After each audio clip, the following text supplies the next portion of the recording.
C'est l'un des changements pour cette année 2021, Marguerite, la fin d'une exception française. L'homéopathie ne sera plus remboursée. Ouais, ces granules sont très populaires. Un Français sur deux en consomme de façon régulière, mais leur efficacité est aujourd'hui remise en cause. Virginie Riva, la Sécurité sociale va cesser le remboursement.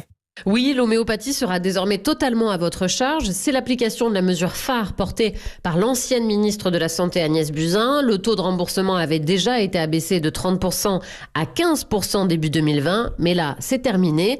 Alors, l'homéopathie continuera d'être vendue, bien sûr, en pharmacie pour ceux qui peuvent et veulent en acheter, avec ou sans ordonnance. Elle conservera même son statut de médicament, mais c'est une petite révolution alors que la Sécurité sociale prenait en charge l'homéopathie depuis sa création, sans avoir à convaincre la Haute Autorité de Santé de son efficacité, contrairement aux autres médicaments. C'était aussi une quasi-exception française. Les Français ont d'ailleurs continué à acheter entre mars 2018 et février 2019 plus de 165 millions de boîtes d'homéopathie.